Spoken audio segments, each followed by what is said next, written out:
I have a very easy first question for you for some of our watchers, I think, which is, what is Cosm? I'll let you describe it instead of me. Well, finally we have a Cosm open. Our venues are open so fans can come out, but it's the world's best viewing experience. Fans can come in, they're an amazing immersive dome, and it gives you the best seat in the house. So think about the coolest watch party experience possible. Think about joining with other fans, hanging out, great hospitality, good food, and we're rolling these venues out around the world, and that's the plan. And so these are sort of a combination of like a dome and a sports bar, right? You can put it that way. So we call it shared reality, all right, which is leveraging the best of the immersive technology out there, but making it part of the experience economy, this human-led technology. And there's a massive LED dome. We have another complementary space called the Hall, which is a 150 by 15-foot LED wall where you can watch all the games, and you have the immersive game in the dome. And so it's really this atmosphere that we produce. It's not a seated theater, it's not an arena, it's not a stadium, it's just Cosm. And are you providing some of the camera angles for the venues, right? And you're providing some of that for the Super Bowl now? Yeah, that's exactly right. So we work with all of our major partners in the sports industry and also the broader entertainment industry. This weekend alone, we have over 20 cameras in the stadium working with both the linear production side, but also for the immersive capture.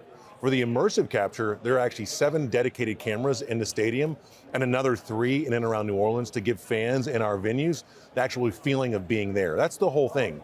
So we have a production arm, so you have these amazing, beautiful 8K immersive feeds, and then you also have the linear production where you get the color commentary, the score bugs, the graphics, all that look and feel that you get at home, and you get it in this amazing experiential environment. And so right now there's 2 of these in existence, right? Correct. LA and Dallas. LA and Dallas. And the expansion plan is for 2 more coming. We're opening Atlanta and Detroit next year. They can't open fast enough. It's exciting to see those coming up, and I hope to announce very, very much more soon. So we have another few in the pipeline, and I'm hoping to get those announced later this year.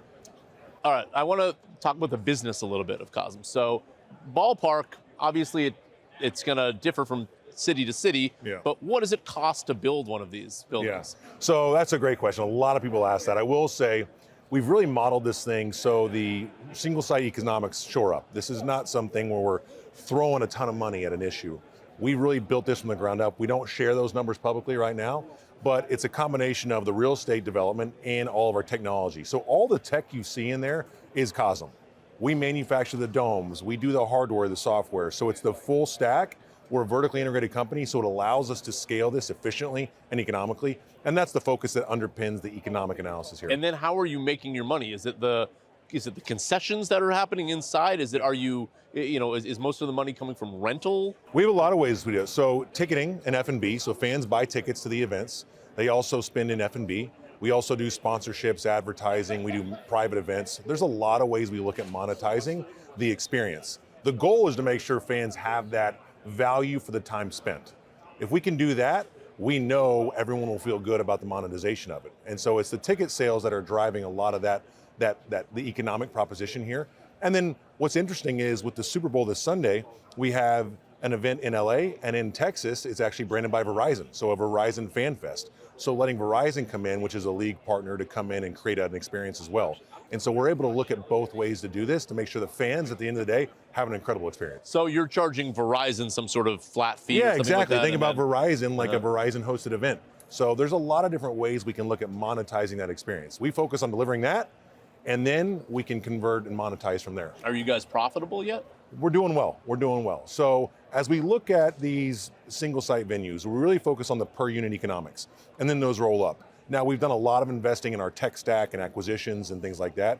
We have a fantastic path to corporate profitability, but the single sites are doing very well for us. And is the expansion idea sort of linked to the profitability? In other words, once you get these things pretty close to profitable or you're confident, then it's time to move on and build another one? Well, we didn't build this business to open one venue.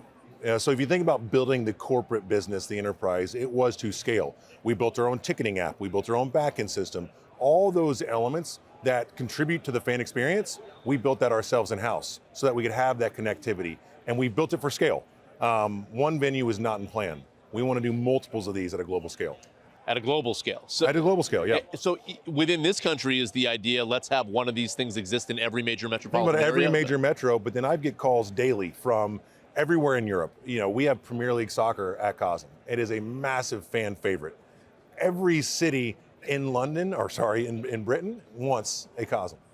You look at calls from China, the Middle East, Japan, Australia is banging down our door. So there's an opportunity to bring these venues globally, and we're looking to figure out what's the best path to do that. How do we scale responsibly to make sure this experience holds up no matter where we are in the world? Have you thought at all about moving this beyond just sports?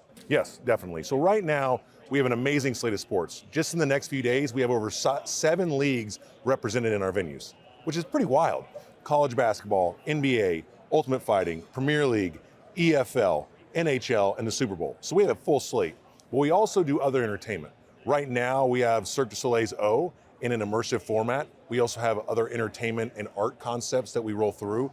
And later this year, probably in Q3, we're going to be announcing some big trophy IP coming in from a cinema perspective. So think about experiential cinema is the category we do.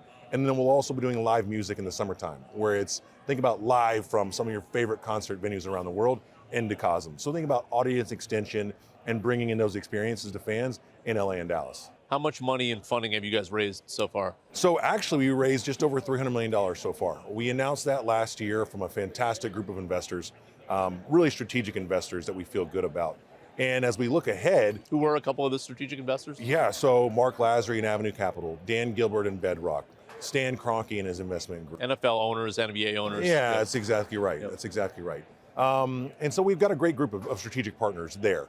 And we'll be looking to raise again in the future. And it's really a function of scale. How fast are we going to go? And we're going to kind of navigate that as this year evolves. So are you already sort of looking for your next round of money? We're not out in market right now, but we're looking to figure out the timing of when we want to do that. And again, it's really a function of scale. As we look at, do we want to open 4 a year? Do we want to open 10 a year? And how do we think about having the capital to go out and do that? And again, it's really about trying to scale responsibly. We know we have product market fit. When you see the videos of fans in our venues completely losing their mind, whether it's NFL programming or whether it was WWE the other night, just going crazy, we know that we've gotten that dialed in. Now it's about stabilization, normalization, driving efficiency, and then we hit scale. And so the whole methodology is to make sure we don't get over our skis and scale too fast, because I can't let that experience deteriorate. Our major responsibility is to our IP partners, the leagues, the broadcasters. I need to make sure that experience is Cosm worthy every single day. And so that's how we think about this. And again, the capital raise will be a function of how fast we scale. So you sort of hinted at it, but I'll ask you more directly. As you look forward to your roadmap a few years from now, do you have a number in mind? I want to launch 4 of these in 2027 and 10 of these in 2028. I definitely have a number in mind, but let's talk about more of a qualitative type goal. We want to have Cosm as a brand name known globally, wherever we are. We went from pitching this thing over Zoom and people going, what are you talking about? Right? As you can imagine, it's like, oh, it's a big dome, it's immersive, it's crazy. It's like the Sphere. Yeah, it's so awesome. But we've been able to get a lot of great brand recognition this year, just 5 months after launch. I would love to see in the next 3 years, everyone just knows what a Cosm is. And as the market evolves, people might say, oh, that's like Cosm, or when is Cosm coming to my city? I don't know if that means we'll have 10, 20, 30 venues by then. I don't want to peg it because a lot of these deals are lumpy and you really can't control that pace of development. But we do have aspirations to scale, and so we think we'll have in the tens in this decade for sure. Last question, what do you call the venues? Are they called Cosms? Yeah. Okay. Yeah, they're called Cosms. It's just Cosm LA, Cosm Dallas, Cosm Atlanta, Cosm Detroit. They're just called Cosm. Jeb, good luck with everything. Yeah, appreciate it. Thank you. Appreciate the time.